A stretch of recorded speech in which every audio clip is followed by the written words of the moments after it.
اعوذ باللہ من الشیطان الرجیم بسم اللہ الرحمن الرحیم۔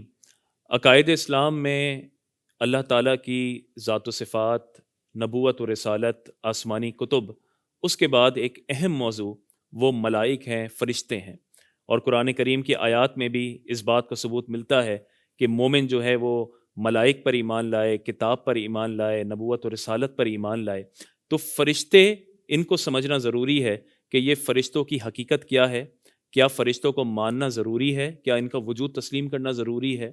آج ہم جس دور میں کھڑے ہیں، تو آج کے دور میں بہت سے وہ لوگ جو صرف اپنی عقل پر تکیہ کیے ہوئے ہیں اور وہ کفار کے پیچھے پیچھے چلتے ہیں۔ کفار سے مراد ایتھیسٹ کے پیچھے پیچھے چلتے ہیں کہ وہ کہتے ہیں جو سینگ از بلیونگ، ہمیں کوئی چیز آپ سائنٹیفکلی ثابت کریں تو ہم مانیں گے، اگر وہ ثابت نہیں ہوئی تو ہم نہیں مانیں گے۔ اسی لیے ہمیں اس طرح کے نئے نئے لبرل مفکر، اس طرح کے اسپیکرز ہمیں میڈیا پہ نظر آتے ہیں جو اس چیز کو اچھی طرح سمجھ لیں کہ فرشتوں کا وجود ہے، ان کی حقیقت ہے، اور انہیں تسلیم کرنا یہ لازم ہے، یہ بنیادی ایمانیات میں داخل ہے۔ اور فرشتوں کا ذکر چونکہ قرآن کریم میں آیا ہے، اس لیے ان کے وجود کا انکار کرنا یہ کفر ہے۔ اگر کوئی شخص یہ عقیدہ رکھے کہ فرشتوں کا کوئی وجود نہیں ہے، فرشتے موجود نہیں ہیں، تو وہ مسلمان نہیں رہے گا، وہ مومن نہیں رہے گا، وہ فوراً دائرہ اسلام سے خارج ہو جائے گا۔ تو دیکھیں یہ جو فرشتے ہیں یہ کیا ہے؟ یہ بھی اللہ کی ایک مخلوق ہے، جس طرح انسان ہے، جنات ہیں۔ صرف فرق یہ ہے کہ اللہ تعالیٰ نے انسان کو مٹی سے پیدا فرمایا، لیکن فرشتے جو ہیں انہیں اللہ تعالیٰ نے نور سے پیدا فرمایا۔ اور یہ فرشتے اللہ کی ایسی مخلوق ہیں کہ جس میں اللہ تعالیٰ نے نفس نہیں رکھا، ان کے اندر گناہ کا مادہ نہیں ہے۔ یہ وہی کام کرتے ہیں جو اللہ انہیں حکم دیتا ہے، اس کے سلسلے میں ہم بات کریں گے۔ لیکن ان فرشتوں کی حقیقت یہ ہے کہ اللہ نے انہیں نور سے پیدا کیا اور انہیں یہ طاقت دی ہے کہ یہ اپنی اصل شکل میں بھی جاتے ہیں اور اگر چاہیں تو انسانی شکل میں بھی یہ ظاہر ہو جاتے ہیں۔ جیسے کہ حدیث پاک میں ہمیں پتہ چلتا ہے حضرت جبریل امین وہ کبھی تو رسول پاک صلی اللہ علیہ وسلم کے سامنے اپنی اصل روپ میں، اصل شکل میں ظاہر ہوئے، اور کبھی کبھی وہ ایک صحابی کی شکل میں ظاہر ہوتے تھے اور ملاقات کے لیے آتے تھے۔ حضرت دحیہ کلبی رضی اللہ تعالیٰ عنہ، ان کے چہرے اور ان کی شکل میں آپ تشریف لاتے اور رسول پاک صلی اللہ علیہ وسلم سے ہم کلام ہوتے، جیسے کہ حدیث جبریل میں، جو کہ بڑی مشہور حدیث پاک ہے، اس میں جبریل امین اس صحابی کی شکل میں آپ تشریف لائے اور نبی پاک صلی اللہ علیہ وسلم سے کلام کیا۔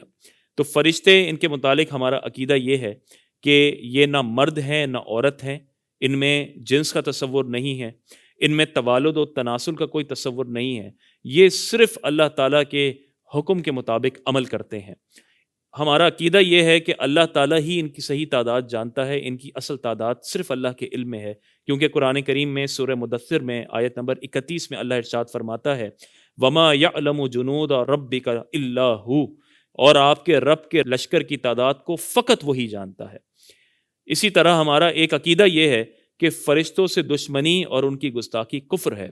اس چیز کو سمجھنا چاہیے۔ بعض اوقات ہمارے ہاں لوگ بالکل ان معاملات کو کیجولی ڈسکس کرتے ہیں اور موت کے فرشتے کے متعلق جو ہے وہ مذاق کرتے ہیں، اس طرح کے لطیفے سناتے ہیں جس میں موت کے فرشتے کی گستاخی ہوتی ہے۔ اسی طرح حضرت جبریل امین کے معاملات کو عجیب و غریب انداز سے ڈسکس کیا جاتا ہے، جبکہ قرآن کریم میں اللہ تعالیٰ ارشاد فرماتا ہے سورہ بقرہ آیت نمبر 98 میں کہ جو اللہ کا، اس کے فرشتوں کا، اس کے رسولوں کا، جبرائیل اور میکائیل ان کا دشمن ہوا تو اللہ تعالیٰ کافروں کا دشمن ہے۔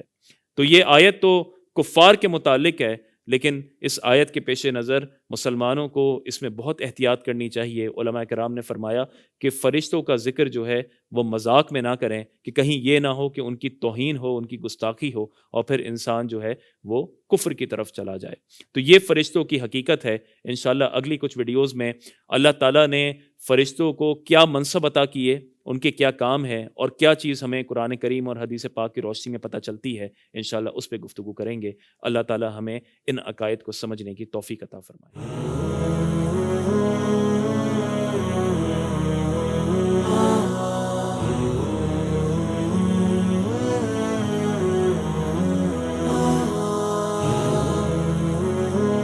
Kachi Memon Islamic Center. Run towards way of Allah.